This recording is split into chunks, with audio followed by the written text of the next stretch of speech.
Hi friends, നമസ്കാരം. നമ്മുടെ ഇഷ്ടവിശേഷമായ സ്നേഹക്കൂണ്ട് വിശേഷമായിട്ട് വന്നിരിക്കുന്നത്. അപ്പോൾ എല്ലാവർക്കും നല്ലൊരു ദിവസം ആശംസിച്ചുകൊണ്ട് തന്നെ വിശേഷത്തിലേക്ക് പോകാം. അപ്പോൾ തുടങ്ങുമ്പോൾ തന്നെ കാണുന്നത് നമ്മുടെ പല്ലവിനെയും പാറുവിനെയാണ്. അപ്പോൾ പാറു നേരെ ഇന്ദ്രപ്രസ്ഥത്തിലേക്ക് പോകാനായിട്ട് റെഡി ആയിട്ട് നിൽക്കുകയാണ്. പാറു എന്നോടും നിന്നോടും ഈ കുടുംബത്തോടും ഒക്കെ ഭയങ്കര പകയുണ്ട് ഇന്ദ്രന്.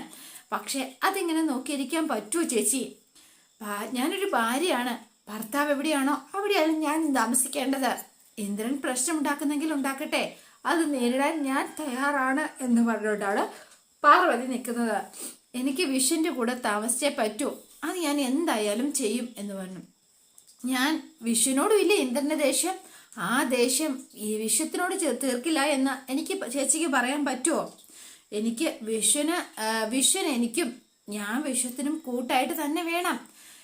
ഞങ്ങൾ ഒരുമിച്ച് താമസിക്കണം, എങ്കിലേ എനിക്ക് സമാധാനം കിട്ടൂ. പക്ഷെ മോളെ, അവൻ പ്രതികാരം ചെയ്യും. അവർ ചെയ്യട്ടേന്ന്, ചെയ്യാൻ പറ്റുന്നതൊക്കെ ചെയ്യട്ടേന്ന്, ഞങ്ങൾക്ക് ചെയ്യാൻ പറ്റുന്നതൊക്കെ ഞങ്ങളും തിരിച്ചു ചെയ്യും എന്ന് പറഞ്ഞു.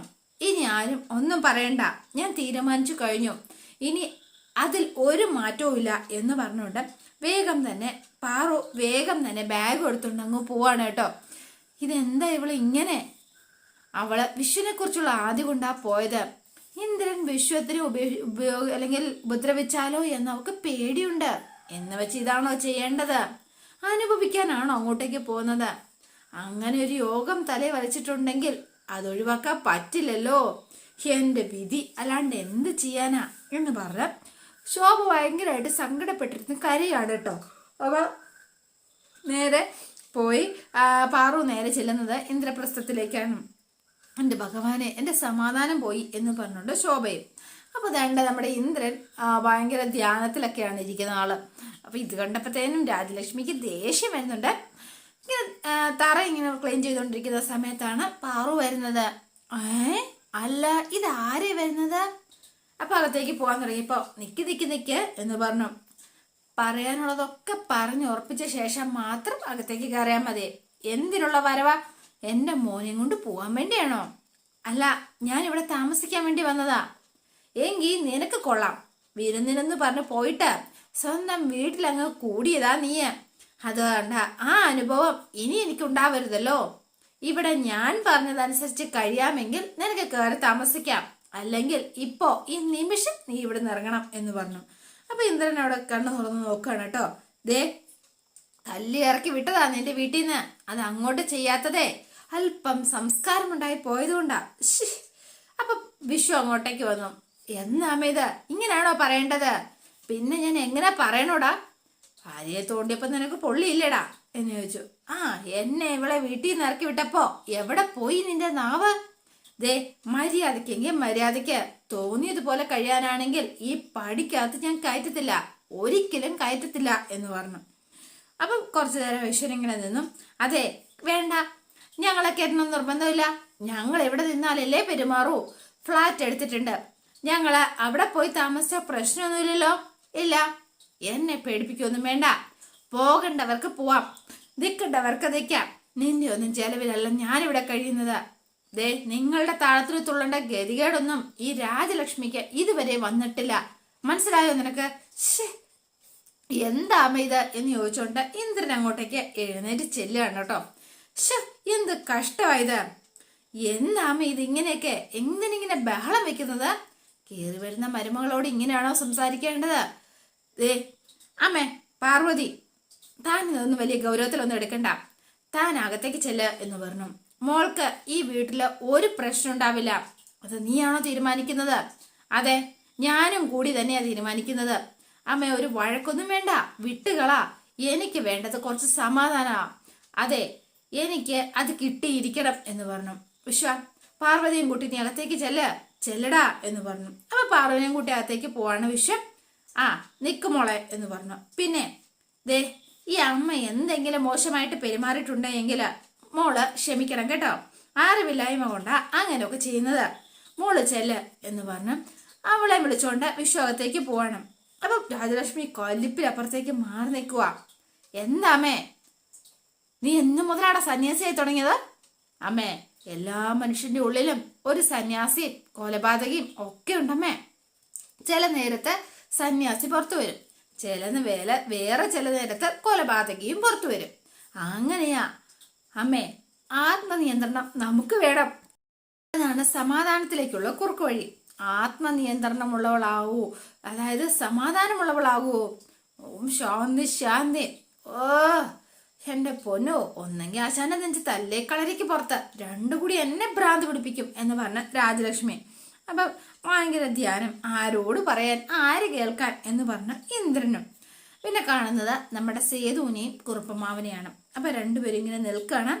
അതെ, ഇത്രയും കാലം ഞാൻ ആ രഹസ്യം പറയാതിരുന്നതിന് നിനക്ക് എന്നോട് വെറുപ്പുണ്ടോ സേതു എന്ന് ചോദിക്കാണ്. എല്ലാത്തിനും അതിൻ്റെതായ സമയം ഉണ്ടാവും എന്ന് വിശ്വസിക്കുന്നവനാ കുറുപ്പമാവ ഈ ഞാൻ. അതുകൊണ്ട് തന്നെ എനിക്ക് ആരോടും ഇല്ല. ഇപ്പോഴായിരിക്കും എന്റെ സമയമായത്. മനഃപൂർവ്വം തന്നെയാ ഞാൻ പറയാതിരുന്നത്. ഒരുപാട് കൊല്ലമായില്ലേ. എന്തിനാ ഏതെങ്കിലും ഒരാള് സ്വന്തം മകനെ ഉപേക്ഷിച്ച് കളയണമെങ്കിൽ അതിന് തക്കതായ ഒരു കാരണം ഉണ്ടാവില്ലേ സേതു എന്ന് ചോദിച്ചോ. ആ കാരണങ്ങൾ അതൊരിക്കലും നിന്നെ സന്തോഷിപ്പിക്കില്ല. നിനക്കും നിന്നോടൊപ്പം ഉള്ളവർക്കും അനുകൂലമായിരിക്കില്ല. പണ്ട് അല്ലായിരുന്നു, ഇപ്പോഴും ആവാൻ വഴിയില്ല, അതിനൊരു ചാൻസും ഇല്ല എന്ന് പറഞ്ഞു. അതുകൊണ്ടാ ഈ അവസാന നിമിഷത്തിലും ഞാൻ നിന്നോട് ചോദിക്കുന്നത്, നിനക്ക് കാണണം എന്ന് നിർബന്ധമുണ്ടോ?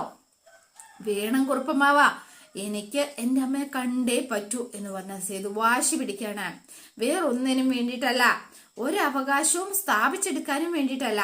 പക്ഷേ മകൻ അല്ലേ ഞാൻ, അതുകൊണ്ട് എന്നെ ഈ ഭൂമിയിലേക്ക് കൊണ്ടുവന്നതല്ലേ, ഒന്നുമില്ലെങ്കിലും. അതുകൊണ്ട് അതാരാണെങ്കിലും കാണാനായിട്ട് ഒരു ക്യൂരിയോസിറ്റി, അത്രയ്ക്കേ ഉള്ളൂ എന്ന് പറഞ്ഞു. അച്ഛനില്ലാതെ അമ്മയില്ലാതെ എത്രയോ കാലങ്ങൾ ഞാൻ ഒറ്റയ്ക്ക് കഴിഞ്ഞിട്ടുണ്ടെന്നറിയോ? അന്നൊക്കെ എൻ്റെ പ്രതീക്ഷ എന്നെങ്കിലും ഒരു ദിവസം എനിക്ക് അത് കാണാൻ പറ്റും എന്ന് തന്നെയായിരുന്നു. എനിക്ക് സ്വന്തം അമ്മയെ ഒരു വട്ടമെങ്കിലും അങ്ങനെ ഒന്ന് വിളിക്കണം എന്നൊരാഗ്രഹം ഉണ്ട് എന്ന് പറഞ്ഞു. അപ്പം മിണ്ടാതെ നിൽക്കുകയാണ് കേട്ടോ കുറുപ്പമാവൻ. ഒന്നുമില്ലെങ്കിലും എൻ്റെ ഒരു ആഗ്രഹമല്ലേ, എന്നെ ഒന്ന് മോനെ എന്ന് വിളിക്കാതെ ഇരിക്കുവോ, അതോ എന്നെ ഉപേക്ഷിച്ച് കളയുവോ? ആ വിളി ഒന്ന് കേൾക്കണം, എനിക്ക് പറ്റിയ ഒന്ന് സംസാരിക്കണം. എൻ്റെ കൂടെ വരാൻ തയ്യാറാകുകയാണെങ്കിൽ കൂടെ കൂട്ടണം, ഞാൻ നോക്കിക്കോളാം എന്താണെങ്കിലും എന്ന് പറഞ്ഞു. പക്ഷെ ആഗ്രഹിക്കുന്ന അത്രയും കാലം ഞാൻ കൂടെ തന്നെ ഉണ്ടാവും. എനിക്ക് വേണം കുറുപ്പമാവ, കിട്ടിയേ പറ്റൂ എന്ന് പറഞ്ഞു. ഒരു നിമിഷം മുൻപെങ്കിലും എനിക്ക് കാണണം, എന്തെങ്കിലും കുറുപ്പമാവൻ ചെയ്യണം. അതുകൊണ്ട് നഷ്ടങ്ങളാണ് നിനക്കുണ്ടാവുന്നതെങ്കിലോ എന്നുകൂടിയായിരുന്നു തിരിച്ചുള്ള മറ്റൊരു ചോദ്യം. നിന്റെ പ്രതീക്ഷകൾക്ക് വിപരീതമാണ് സംഭവിക്കാൻ പോകുന്നതെങ്കിലോ? പറ. ജീവിതമാണ്, അതുകൊണ്ട് നമ്മൾ ആഗ്രഹിക്കുന്നത് പോലെ ചിലപ്പോ അത് സംഭവിച്ചു കൊള്ളണം എന്നില്ല. അതുകൊണ്ടാണ് ഞാൻ വീണ്ടും ചോദിക്കുന്നത്. അറിയാം, എന്ത് സംഭവിച്ചാലും ഞാൻ അത് സഹിക്കാൻ തയ്യാറാണ്. അത് ഞാൻ എന്താണെങ്കിലും നേരിടുക തന്നെ ചെയ്യും. എനിക്കെന്തായാലും എനിക്കൊന്ന് കണ്ടേ പറ്റൂ എന്ന് പറഞ്ഞ് വാശി പിടിച്ച് നിൽക്കണം. ഇത്രയും കാലം ഞാൻ ജീവിച്ചിരുന്നിട്ടുണ്ട് എങ്കിൽ അത് ഈ ഒരു നിമിഷത്തിന് വേണ്ടിയിട്ടായിരിക്കും, അത് ഇതിനു വേണ്ടി മാത്രമായിരുന്നു എന്ന് പറഞ്ഞു. ശരി, വേണ്ട എന്നേ എങ്കിലും ഞാൻ പറയൂ, നീ വേണം, അത് വേണം എന്ന് ഉറപ്പായിട്ടും സേതു വാശി പിടിക്കുന്നു. പക്ഷെ കുറുപ്പമാവൻ അത് വേണ്ട എന്ന് തന്നെയാണ് തീർത്തു പറയുന്നത്. അതെ, സ്ഥലം ഒന്ന് പറയണം, അഡ്രസ് ഉണ്ടെങ്കിൽ അതും ഒന്ന് പറയണം, ഞാൻ പോയിക്കോളാം, ഞാൻ പോയി കണ്ടോളാം, ഞാൻ സംസാരിച്ചോളാം. എന്നോട് സംസാരിക്കാതിരിക്കുവോ? അവസാനം കുറുപ്പമാവൻ പോക്കറ്റിൽ നിന്ന് ഒരു പേപ്പർ എടുത്തിട്ട് ഈ അഡ്രസ് ഇതിലുണ്ട് എന്ന് പറഞ്ഞ സേതുവിന്റെ കയ്യിലേക്ക് കൊടുക്കുകയാണ്. സേതു വേഗം അത് തുറന്നൊക്കെ നോക്കിയ ശേഷം, അതെ, അവിടെ ചെന്നിട്ട് കാണാൻ കൂട്ടാക്കിയില്ലെങ്കിൽ കുറിപ്പ് പറഞ്ഞിട്ടാണ് വന്നത് എന്നൊന്ന് പറയണം. അപ്പോ എന്താണെങ്കിലും കാണാൻ സമ്മതിക്കാതിരിക്കില്ല എന്ന് പറഞ്ഞു. പക്ഷെ എന്നെയും ചിലപ്പോ മറന്നിട്ടുണ്ടാവും ലക്ഷ്മി. അങ്ങനെ മറക്കാൻ പറ്റില്ല ലക്ഷ്മിക്ക്.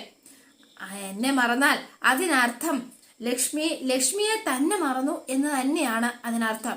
അതുകൊണ്ട് കാണാൻ സമ്മതിക്കുമായിരിക്കും. മോൻ പോയിട്ട് വാ, എല്ലാം നന്നായി നടക്കാൻ ഞാൻ പ്രാർത്ഥിക്കാം എന്ന് പറഞ്ഞു. ശരി ഉപ്പമാവ എന്ന് പറഞ്ഞു. അപ്പൊ ഞാൻ പോയിട്ട് വരാം എന്ന് പറഞ്ഞ സേതു ആ കിട്ടിയ സന്തോഷത്തിൽ അതുകൊണ്ട് നേരെ വീട്ടിലേക്ക് പോരുകയാണ് കേട്ടോ. ആള് ഭയങ്കര സന്തോഷത്തിലാണോ സങ്കടത്തിലാണോ എന്നറിയില്ല. കാരണം എന്തായിരിക്കും പ്രതികരണം ഒന്നും അറിയില്ല. കുറുപ്പമാവനും ഒരു സമാധാനമാണോ സന്തോഷമാണോ എന്നറിയില്ല കേട്ടോ. ആളും ഒരു ടെൻഷൻ ഉണ്ട്, ലക്ഷ്മി എങ്ങനെ പ്രതികരിക്കും എന്നുള്ളതില്. പിന്നെ സേതുവിന്റെ കാര്യം ഓർത്ത് ഒരു സങ്കടവും. പിന്നെ കാണുന്നത് പൂർണിമേനെയാണ്. പൂർണിമ ഭയങ്കര ആലോചനയിലാണ്. അപ്പോഴാ സേതു അങ്ങോട്ടേക്ക് വരുന്നത് കേട്ടോ. അപ്പം എപ്പോഴാ പുറപ്പെടുക എന്ന് ചോദിച്ചു. നാളെ തന്നെ പുറപ്പെടാം എന്നാ വിചാരിക്ക. എന്താണെങ്കിലും അമ്മ നിന്നെ കാണുമ്പോ ഒരുപാട് അത്ഭുതപ്പെടും. അറിയില്ല അമ്മേ എന്ന് പറഞ്ഞു. അവരുടെ മനസ്സിൽ എന്താന്ന് അറിയില്ലല്ലോ, അവിടെ ചെല്ലുമ്പോഴല്ലേ അറിയൂ. പിന്നെ സ്നേഹത്തോടു കൂടി തന്നെ നിന്നെ സ്വീകരിക്കും, അംഗീകരിക്കും, ഒരു സംശയമില്ല. ഇത്രയും നല്ലൊരു മകനെ ഏതൊരാളാ ഇഷ്ടപ്പെടാത്തത്? അങ്ങനെയൊക്കെ സംഭവിച്ചാൽ ഭാഗ്യം. ആശിച്ചതൊന്നും കിട്ടാതെ പോയ ജന്മമായി എന്റേത്.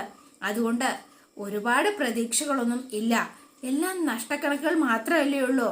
എല്ലാം ദൈവനിശ്ചയം പോലെ വരട്ടെ എന്നാ. ഒരു വശത്തുനിന്ന് ആലോചിക്കുമ്പോ എനിക്ക് ഭയങ്കര സന്തോഷമുണ്ട്. നിനക്ക് നിന്റെ അമ്മയെ തിരിച്ചു കിട്ടുന്നതിൽ വലിയ പുണ്യം എന്താ ഉള്ളത്? പക്ഷേ മറുവശത്തുനിന്ന് ആലോചിക്കുമ്പോ എനിക്ക് അത് നിന്നോട് പറയാൻ പാടുണ്ടോ? നിന്നോട് എങ്ങനെ ചിന്തിക്കാൻ പാടില്ലാത്തതാണ്. പക്ഷെ മനുഷ്യനല്ലേ, മനസ്സല്ലേ. അതുകൊണ്ട് നമ്മുടെ അനുവാദം ചോദിച്ചിട്ടല്ലല്ലോ നമ്മുടെ മനസ്സിൽ ഓരോന്ന് തോന്നുന്നത്. എന്താണെങ്കിലും പറയ എന്ന് പറഞ്ഞു. അല്ല, അത് നിന്നോട് പറയാൻ പാടുണ്ടോ എന്നൊന്നും എനിക്കറിയില്ല സേതു എന്ന് പറഞ്ഞു. എന്ത് വേണമെങ്കിലും എന്നോട് പറയാലോ, പിന്നെ എന്തിനാ ഒരു മടി?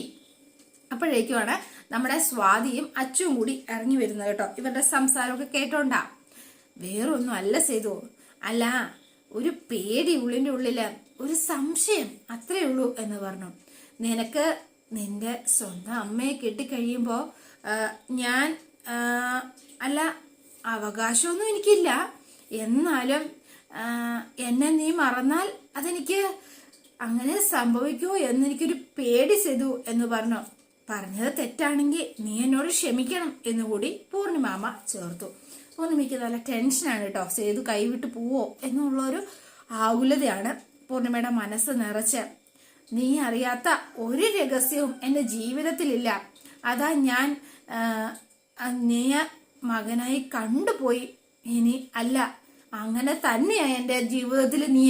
ആ ഒരു നിലയ്ക്ക് എനിക്ക് നിന്നെ നഷ്ടപ്പെട്ടാല് അത് ചിലപ്പോ എനിക്ക് സഹിക്കാൻ പറ്റില്ല സേതു, അതെനിക്ക് പറ്റില്ല മോനെ എന്ന് പറഞ്ഞു. അപ്പൊ വേഗം സേതു വന്നിട്ട്, എന്താ ഇത്?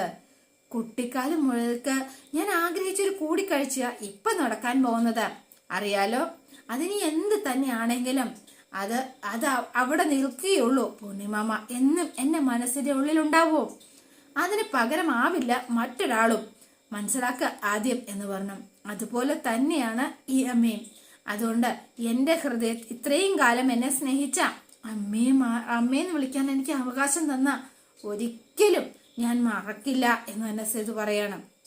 എന്നും എന്റെ ചങ്കിന്റെ കോണില് ദേ എവിടെയെങ്കിലും ഇപ്പൊ ഉള്ളതുപോലെ തന്നെ, അല്ലെങ്കിൽ ശരിക്കും പറഞ്ഞാല് ഒരു പക്ഷെ അതിനേക്കാൾ മുകളിലായിരിക്കും ചിലപ്പോൾ സ്ഥാനം എന്ന് പറഞ്ഞു. സേതു ഇങ്ങനെ ചേർത്ത് പിടിക്കാട്ടോ. അപ്പൊ നമ്മുടെ അവർക്കും അത് കേട്ടപ്പോ തന്നെ ഭയങ്കര സങ്കടം വന്നു, സ്വാതിക്കും അച്ചൂരും. അതെ, ഒന്ന് കിട്ടുമ്പോ അതുവരെ ഉണ്ടായിരുന്ന സകല സൗഭാഗ്യങ്ങളും നഷ്ടപ്പെടുത്തുന്ന വെറും വിഡ്ഢിയായ ഒരാളല്ല ഈ സേതു. ആ ഒരു രീതി സേതുവിനൊട്ട് ഇല്ലതാനും എന്നോടി പറഞ്ഞു. അതെ, പൊന്നുമ്മടോ അവിടുത്തെ അമ്മയും എന്റെ അനിയത്തിമാരും സേതുവിന്റെ കൂടെ തന്നെ എന്നും കാണും. ഇനി അങ്ങോട്ടും അതൊരിക്കലും ഈ സേതു ഉപേക്ഷിച്ചു പോവില്ല എന്ന് തന്നെ വാക്കു കൊടുത്തു. പുതിയതൊന്നും നേടാനാ പോകുന്നത്, അല്ലാതെ നേടിയതൊന്നും കളയാനായിട്ടല്ല ഞാൻ ഉദ്ദേശിക്കുന്നത്. ആ പേടി എന്താണെങ്കിലും അതാർക്കും വേണ്ട എന്ന് പറഞ്ഞു. സന്തോഷം വരുമാനം കരയാറുണ്ടോ? ഇല്ലല്ലോ. എനിക്ക് എല്ലാം നന്നാവാൻ വേണ്ടിയിട്ട് ഒന്ന് പ്രാർത്ഥിച്ച് എന്ന് പറഞ്ഞു. അപ്പൊ അതേണ്ട പല്ലവി ഇങ്ങനെ നടന്നു പോകുമ്പോ പാറു വിളിക്കുകയാണ്. എന്താ പാറു? അതെ, ഞാൻ വെറുതെ വിളിച്ചോന്നേ ഉള്ളൂ. അവിടെ കുഴപ്പമൊന്നുമില്ലല്ലോ? ഇല്ല, വിഷുവിന്റെ ചേട്ടൻ ഇപ്പോ ശരിക്കും മാറിയിട്ടുണ്ട്. ഇപ്പോ എന്നോടൊക്കെ നല്ല സ്നേഹത്തിലാ പെരുമാറുന്നത്. പണ്ട് സ്ഥിരം ദേഷ്യം കാണിക്കുമായിരുന്നല്ലോ, ഇപ്പൊ അതൊന്നുമില്ല. അതൊന്നും കണ്ട നീ വിശ്വസിക്കണ്ട, അതൊക്കെ അയാളുടെ ആയിരിക്കാം. ഇന്ദ്രനെ എനിക്കറിയാവുന്നത് പോലെ മറ്റാർക്കും അറിയില്ല. ലക്ഷ്യം മാത്രമാ പ്രധാനം. അതിനു വേണ്ടിയിട്ട് അയാൾ എന്ത് നാടകവും കളിക്കും. അതിലൊന്നും ചെന്ന് നീ വീഴരുത്. ഞാൻ ശ്രദ്ധിക്കുന്നുണ്ട്. കേസ് തോറ്റപ്പോ അപ്പീൽ പോന്നാ വിചാരിച്ചത്. പോയില്ലെങ്കിൽ അതിനൊരൊറ്റ അർത്ഥമേ ഉള്ളൂ. മറ്റെന്തോ തരത്തിൽ പ്രതികാരം ചെയ്യാൻ അയാൾ ഒരുങ്ങിക്കൊണ്ടിരിക്കുന്നു. അതിന്റെ ഭാഗമായി കൂടി അതിന്റെ ഒരു ഭാഗമായി കൂടാന്നില്ല നിന്നോട് കാണിക്കുന്ന സ്നേഹം. നീ സൂക്ഷിക്കണം. ശരി ചേച്ചി, ആ വീട്ടിൽ നിന്ന് എത്രയും പെട്ടെന്ന് മാറാൻ പറ്റിയ അത്രയും നല്ലത്. നീ അവിടെ കഴിയുന്നത് ഓരോ നിമിഷവും പ്രശ്നം തന്നെയാ. എനിക്ക് ഒരു സമാധാനവും ഇല്ല നിന്നെ കുറിച്ച് ഓർത്തിട്ട്. ഉടനെ മാറാൻ പറ്റുമെന്ന് തോന്നുന്നില്ല. എന്തിനു മാറുന്നു എന്ന് ചോദിച്ചാ അതിനൊരു ഉത്തരം വേണ്ടേ എന്ന് ചോദിച്ചു. അതുകൊണ്ട് മാത്രമല്ല, ഞങ്ങള് പോകുന്ന വീട്ടിലേക്ക് അമ്മ വരില്ല എന്നൊന്നും പറയാൻ പറ്റുകയില്ല. അമ്മ വന്ന തൊട്ടുപുറകെ ഏട്ടനും വരും. അതുകൊണ്ട് ഇവിടെ തന്നെ നിൽക്കുന്നതാ ബുദ്ധി. നിനക്കൊന്നും സംഭവിക്കാൻ പാടില്ല. എനിക്കത്ര മാത്രമേ ഉള്ളൂ എന്ന് പറഞ്ഞു. മുൻപിലും പിന്നിലും എപ്പോഴും കണ്ണു വേണം. പകയുള്ള ഒരു പാമ്പ്, അതാണ് ഇന്ദ്രൻ. ആ ബോധം നിനക്ക് എപ്പോഴുണ്ടായിരിക്കണം. അതുണ്ട് ചേച്ചി എന്ന് പറഞ്ഞു. ഞാൻ നോക്കിക്കോളാം. ശരി, എന്നാ ശരി, ഞാൻ വെക്കട്ടെ എന്ന് പറഞ്ഞു. ശരി, എന്നാ ആട്ടെ പാറു എന്ന് പറഞ്ഞു. ഫോൺ വെച്ചു. എന്നിട്ട് പാറു ഫോൺ അവിടെ കൊണ്ടുവച്ചിട്ട് അങ്ങോട്ടേക്ക് പോവാണ്. അപ്പൊ രാജലക്ഷ്മി അങ്ങോട്ടേക്ക് വന്നു. അതെ, എല്ലാം വിളിച്ചു പറഞ്ഞോ? അത് ചേച്ചിയായിരുന്നു. ചേച്ചി, ദേ നിനക്ക് അവള് ചേച്ചിയായിരിക്കും, പക്ഷെ ഞങ്ങൾക്ക് അവള് ശത്രു എന്ന് പറഞ്ഞു. ദേ ഇവിടെ നടക്കുന്നതെല്ലാം അപ്പ വിളിച്ചു പറഞ്ഞാലുണ്ടല്ലോ നിന്റെ കണ്ണ് ഞാൻ കുത്തിപ്പൊട്ടിക്കും എന്ന് പറഞ്ഞു രാജലക്ഷ്മി. ദേ സൂക്ഷിച്ചും കണ്ടു നടന്ന നിനക്ക് കൊള്ളാം. അല്ലെങ്കിലുണ്ടല്ലോ, ഓ നിന്നെ കാണുമ്പോ തന്നെ എനിക്ക് അവളെ ഓർമ്മ വരുന്നത്, ആ പല്ലിയെ എന്ന് പറഞ്ഞു. രാജലക്ഷ്മി ഇങ്ങനെ കലി പൂണ്ട് നിൽക്കുക. അപ്പോഴേക്കും ഇന്ദ്രൻ അതേണ്ട അങ്ങോട്ടേക്ക് വന്നു. എന്താമ്മ ഇത് എന്ന് ചോദിച്ചു. എന്താമ്മ ഇങ്ങനെ ആയി പോയത്? അപ്പൊ അതോടെയാണ് ഇന്നത്തെ വിശേഷം അവസാനിക്കുന്നത്. ഇനി നാളത്തെ വിശേഷം ഇതിലും ഗംഭീരാണ്. അപ്പം ഇവരുടെ ജീവിതത്തിലേക്ക് മറ്റൊരു അതിഥിയും കൂടി എത്തിയാൽ എന്തായിരിക്കും സ്ഥിതി? അപ്പൊ എല്ലാവരും വെയിറ്റ് ചെയ്യുക. ഇഷ്ടപ്പെട്ടുവെങ്കിൽ ലൈക്ക് ചെയ്യാനും ഷെയർ ചെയ്യാനും മറക്കല്ലേ. തൊട്ടടുത്ത ബെൽ ബട്ടൺ കൂടെ ഒന്ന് ഞെക്കുകയാണെങ്കിൽ ഞാൻ ഇടുമ്പോൾ തന്നെ നോട്ടിഫിക്കേഷൻ ലഭിക്കുന്നതായിരിക്കും. പുതുപുത്തൻ വിശേഷമായിട്ട് എത്താം. Bye and see you again.